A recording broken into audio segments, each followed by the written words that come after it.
Well, welcome to the Business Spotlight Top Floor Series. My name is Tanner O'Brien. I'm a senior partner here at Action Coach in Central Texas. Today, I'm sitting down with Randy Lorensen, who is the owner and the CEO of Premium Cabinets.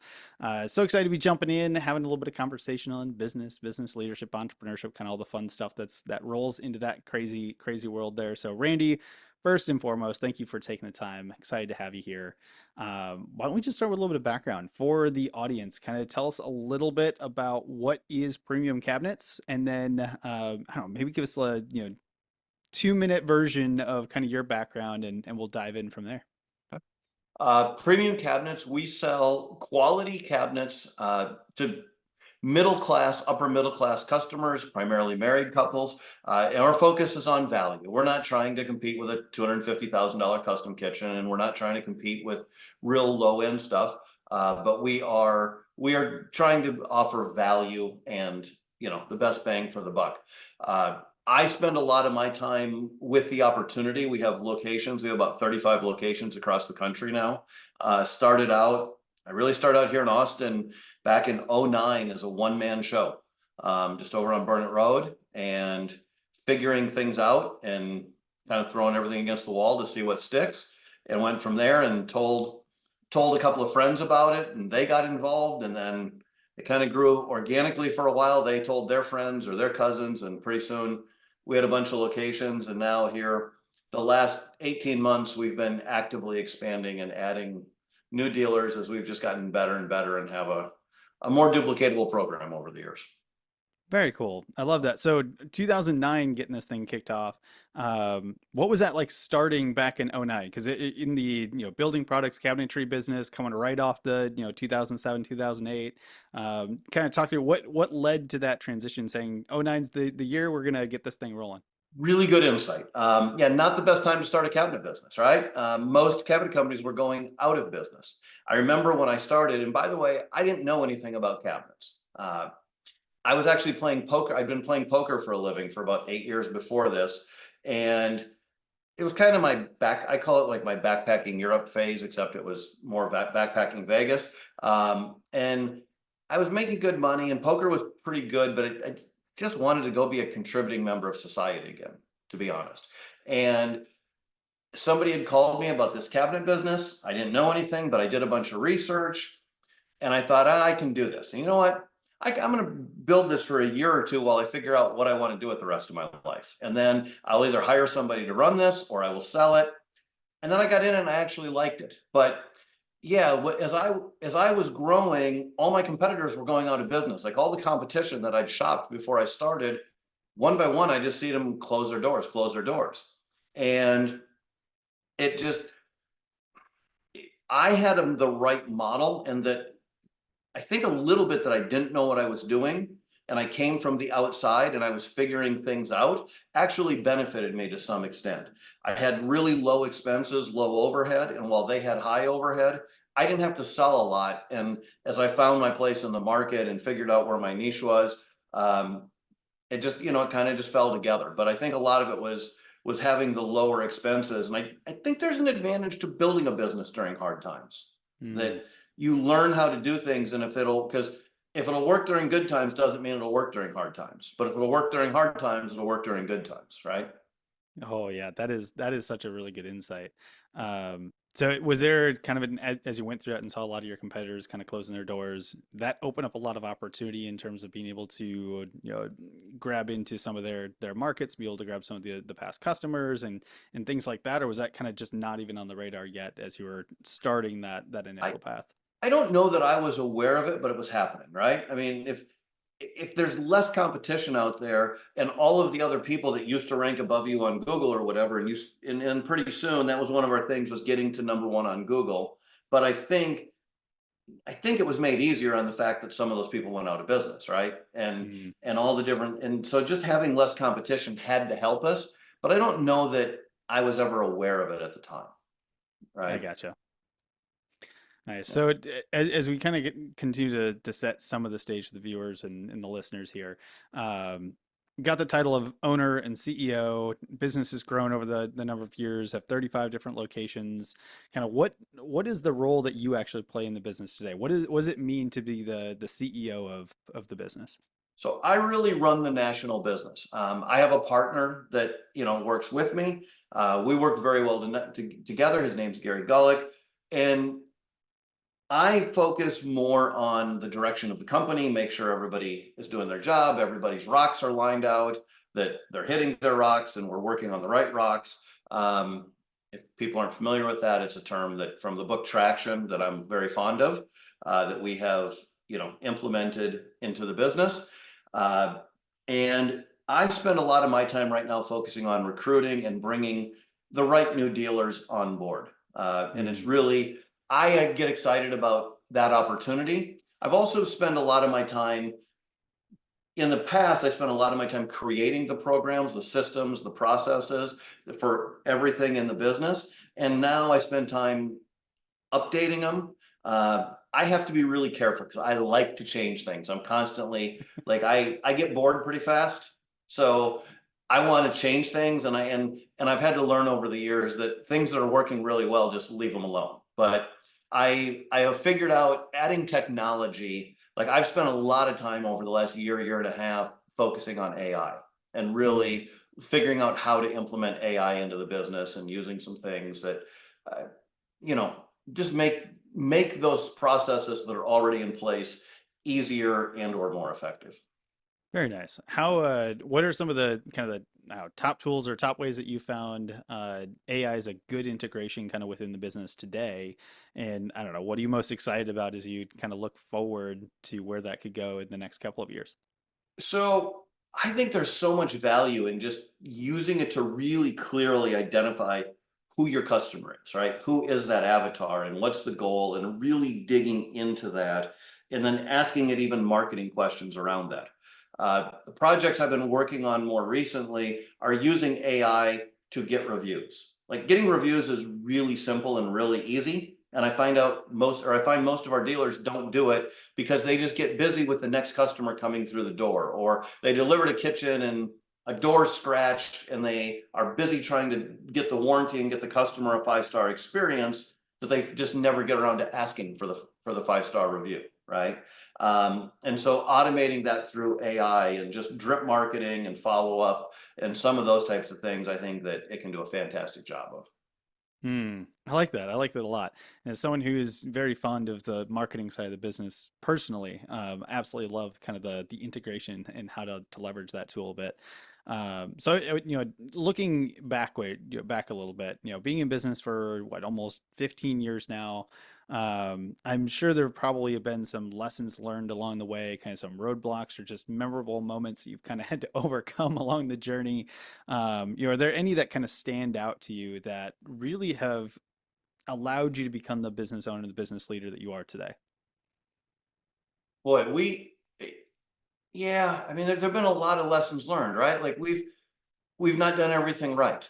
And it was, in some of COVID, we really took a pounding in COVID. It's kind of a miracle we survived. I mean, that one was mostly out of our control, but there was a point where, so we really are offering more of a services business to our dealers that we work with across the country. Mm. And think of us like a franchise, except we're not a franchise. There's no franchise fees or anything like that. It's more of a licensing agreement, but we've got all the systems and processes in place. And there's small margins there. And we thought, well, in the retail spot, and I ran a retail location back then in Austin. My partner Gary ran one in Tulsa. We're like, all the money's in the retail. Like that's where the big markups are. So we decided we were going to open these corporate stores and manage them remotely. And we got them profitable, but it really wasn't what we were good at. We were really good. We had really good systems and processes. We were really good at actually teaching people the business. My partner Gary does a great job coaching them, but the day-to-day managing employees was very different than managing entrepreneurs, and especially doing it remotely. And neither one of us were really hands-on enough, and neither one of us liked to micromanage. So it wasn't, we just didn't get the right people, and that, like I said, we got them profitable, but we underestimated the day-to-day coaching and what that was going to take. And it really was a time, energy, focus suck that just yeah, much bigger hurdle than we thought it was going to be. So it was a great lesson, and just identify what you're really good at and double down on that and focus on it. Hmm. I really like that. So when you look back at that, how would you say that, or did it, impact kind of your growth as a business leader then? Within the organization, continue to grow and kind of lead the team. Did that have an impact on kind of how you came out on the other side of that? Yeah, this is the thing. Again, said earlier, I like to change things. I like to try new stuff. And it was just another lesson that I have to, it's kind of a demon that I have to fight sometimes, right? Like sometimes we're in a meeting and I have an idea and I think it's a really good idea. And I just bite my tongue because it's not what the business needs. Like we're really in an execution phase right now. We've got things that really work, they work well, and we just need to focus on things that that apply to execution and executing. And if I have something, and if something like I can do, like I can implement AI into a process that nobody else has to get distracted with, great. But we don't need to just chase a bunch of rabbits. So it just, that's something I always have. It's always there, right? I like to change and you know and figure new things out, but that's not always what the business needs. In fact, usually it's not what the business needs. So let's move a little bit into kind of what makes the business so special. I always like to ask, a few questions on who primarily does the business serve, and you've kind of touched on it a little bit so far, but let's kind of click into that a little bit here. As you mentioned, being having dealers and things like that, a little bit different model than just the straight retail. So I think the best way to just kind of tackle this is if I was in the audience, I'm listening or watching this, later on, how would I know that I'd be a really good fit, or I might know somebody in my network that'd be a really good fit to chat with y'all and talk about the services that y'all provide? Well, our real customers, by the way, are our dealers. Like that's really our customer, but their end customer is anybody that's looking to remodel their kitchen, right? And it's again, it's usually middle-aged married couples, uh, middle class, upper middle class, but I've put cabinets in 10, 20, $30 million homes. I've put them in Section 8 housing too. But that, that niche in the middle is where we're at. We work really well with small builders. We don't work with the big volume builders much, but we work well with small builders, fire and flood restoration companies, home flippers.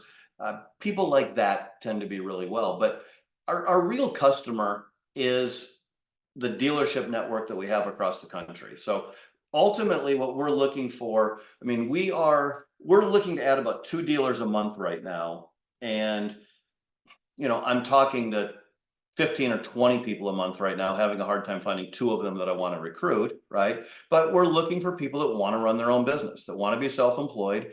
It's a lifestyle business. Like I love people that want to come and grind 80 or 100 hours a week, and I've been that guy most of my life. And so I'm okay with that on one hand, but I want people that a lot of our traditional dealers, and we haven't talked about this, but where I started, I was a one-man show, and then I grew and I grew, and I had a salespeople, and then I just kept adding and adding and adding, and pretty soon I had 25 employees.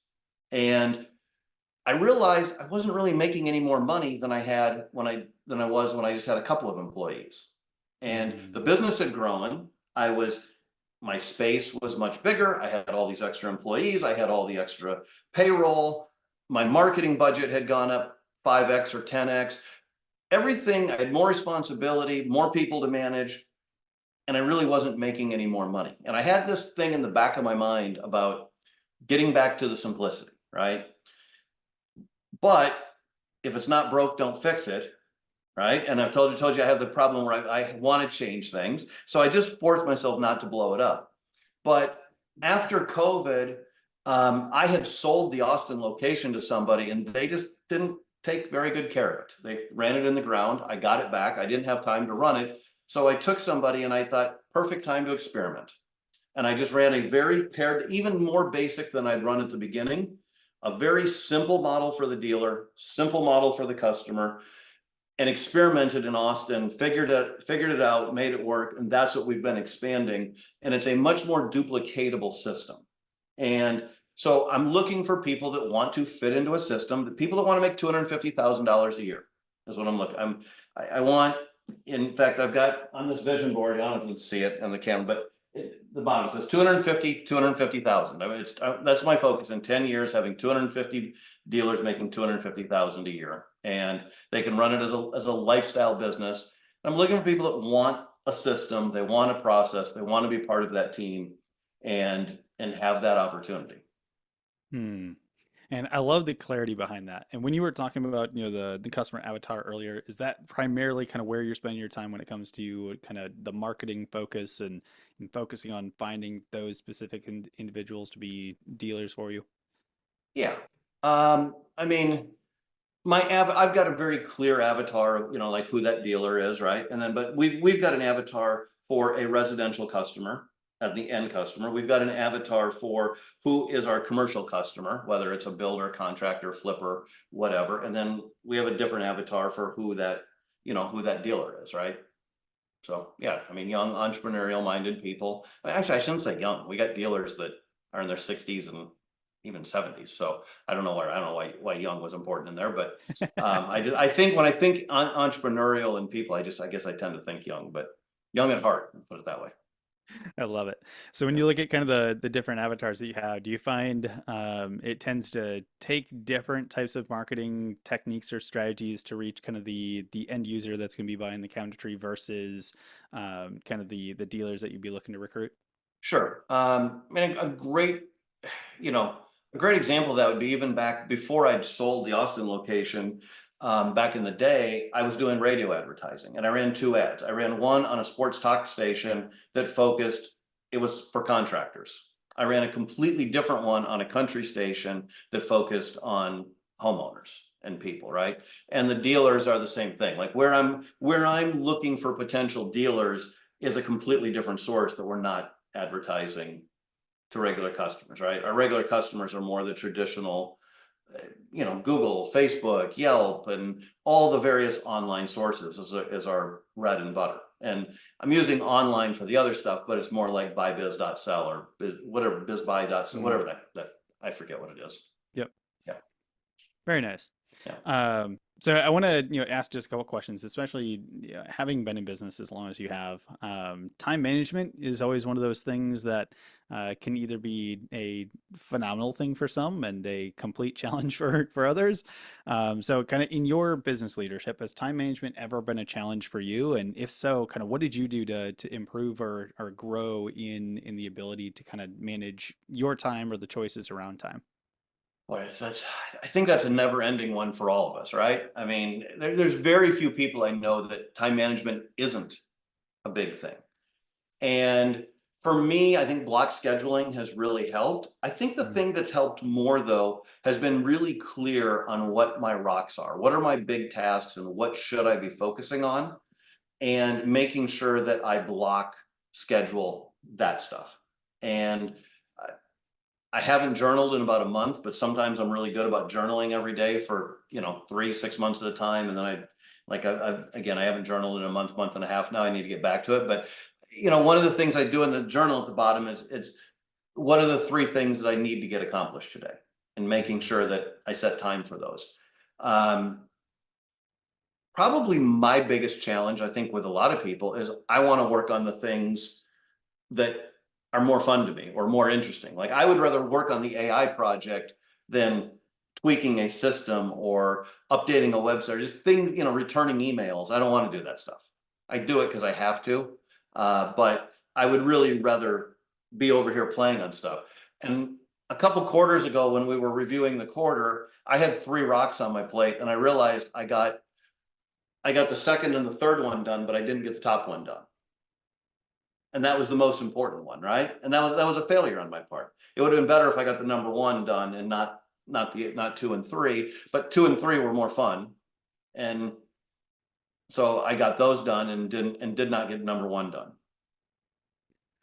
I'm sure that that will resonate with a number of folks out there, myself included.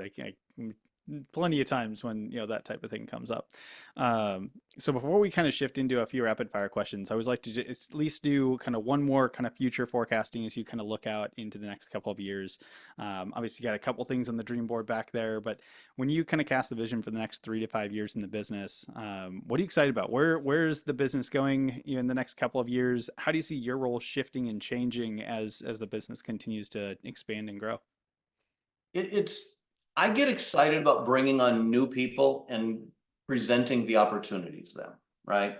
Having good people, and I love just talking to them and finding out what their goals, what their dreams are, and then getting a plan to help them hit that. And whether it's retirement or paying for their kids' school or buying a lake house, or doesn't matter what it is, right? It's just how do we help them get to where they're going? And so that's where this 250 people making 250,000, it's, we've got that all laid out, the 1 year goal, the 3 year goal, the 10 year goals on how many are going to get there. And it's just, it's offering that opportunity to help people get what they want. At some point, I am probably going to be spending less time on the business. 5 years, I mentioned to you before, I've started a company with a couple of friends of mine that is going to, we're be doing our own podcast called Tales of Abundance. That is not that dissimilar from what you're doing, doing a real deep dive onto how did people find abundance in their life, not just business, but it could be family, friends, just being healthy, whatever, and really doing like going 8 to 12 hours with a guest and deep diving into their life and really uncovering what are they excellent at. So we've got our first couple recorded. We're going to be launching, but we need to get a couple more in the can, and it'll be talesofabundance.com. You'll be able to find it. Beautiful. Well, as soon as you have an official launch date, make sure you let us know so we can kind of share that and spread that. Tag me, tag, all that kind of stuff so we can share it and make sure that everyone gets a chance to go check that out. So that, those that are watching, listening, this is my like big plug. Make sure you go check all that out here as they launch. Randy, as we begin to kind of wrap up, I've got a few kind of rapid fire questions I love to ask. Just pull out some wisdom nuggets for the audience. But the first one is you look at kind of your I will say journey through business, through leadership, through all of that kind of stuff, not just in this business, but even, going back prior. What would you say for you has been kind of your key to success? Finding a model and following it. And I would also say that's sometimes been a challenge for me, because sometimes when the model wasn't obvious, instead of spending 30 minutes or an hour finding a model, I figured it out myself and wasted a lot of time. Where, and my partner on the podcast, John Oberg, is excellent at this, that he's like, okay, this is what we need to do. Who is the best in the world at this? And how do they do it? And can we duplicate that? Right. Mm. And then following that model, I mean, one of the things I notice all the time with our dealers, or I just see this in life as people go around, they take a model and they go, okay, I'm going to use that 70% of it and not the other 30%, because they think, even though they know nothing about whatever this is, they just assume they know better than whoever created this that was really excellent at it, right? And I think I was always been good at that if I take the model, I was willing to take it, the whole thing, even if I questioned it, I was willing to do it their way and figure it out. And then later on, I could test and tweak and see if I could improve upon it. But if somebody's really good at it, I think that's it. Finding a model, just somebody's getting the results you want, and just do exactly what they did. It's probably like the most underrated advice out there is just like do what's already been done. It Yeah. works. And then yeah, after you master it, things like that, being able to make some tweaks once you really understand. I really absolutely love that. Outside of that key for success, is there if you could leave just one piece of advice for their business leaders and entrepreneurs out there, what piece of advice would you want to leave them today? Find something that you want to do.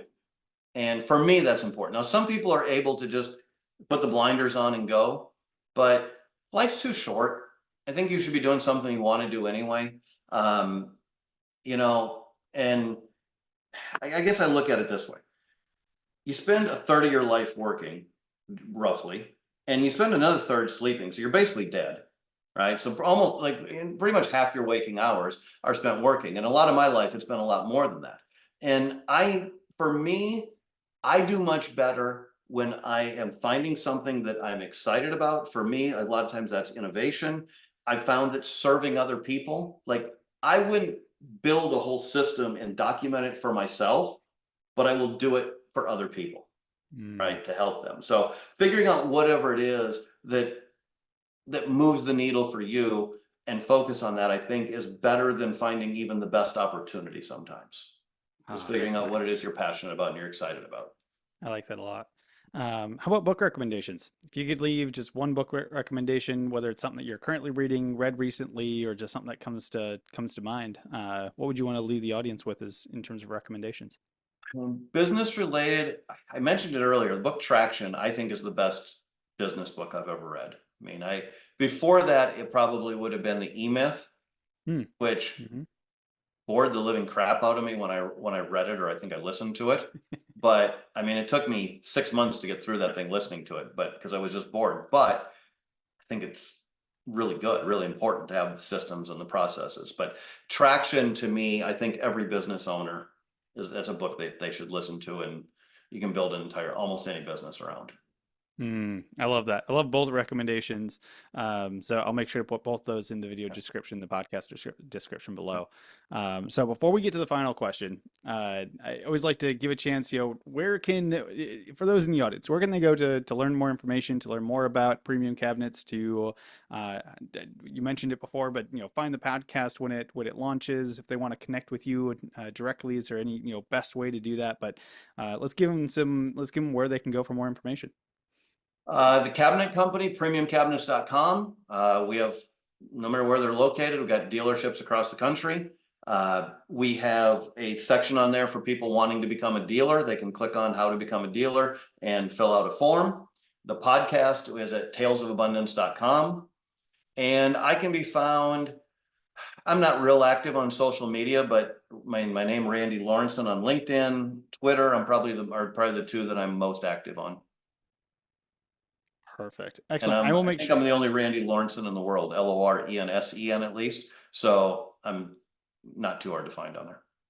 Beautiful. I will make sure to put all of that in the video in the podcast description below. So for those that are watching, make sure you go click the links. Go grab the link to LinkedIn and send Randy a message. Say, hey, saw you on the Business Spotlight. Great conversation. Just wanted to say, hey, I think the connection piece of the Business Spotlight and the Top Floor series is really half the reason why we do it. So take a moment to go do that. But as we wrap up, I always like to end on one final question, which is simply, Randy, what is most inspiring to you today? I love this question, by the way. I really do, because I think there's a lot of things in the world. The world's in an interesting place right now, and so focusing on, again, that's Tales of Abundance, why our podcast, so along the same thing. So I really love that. So thank you for that. To me, I just think we're in the most exciting time in human history, and I know there's a lot of crap going on, and uh, you know, and I think people get overwhelmed with that, sometimes myself included. But when we look at all of the things that are happening with AI and 3D printing, and you know, just bought a car that drives itself, right? And I joked with my friend the other day that the next car I drive will fly itself. And I mean, that's where we are, in robots, and put AI into robots, and all the things happening with medicine. Like, I just think we're really, really close to abundance. Now, I think the government and regulation, and there's a bunch of things that we still need to kind of figure out how to get them out of the way to really unleash this. But while AI is going to take jobs, it's going to create all this abundance in the world and figure things out and create opportunity and really make the world better. And I think it's that with people.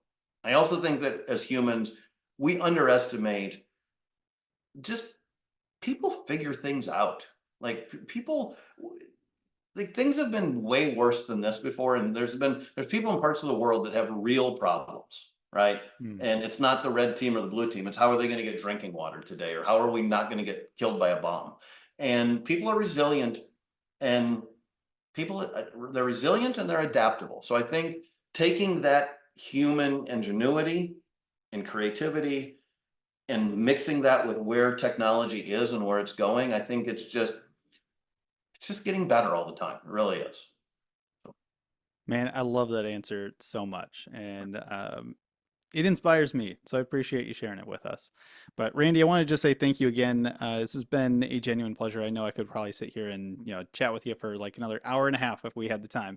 But this has been genuinely exciting and fun to get into. So thank you so much for taking the time. Thank you for having me. It was great. Appreciate it.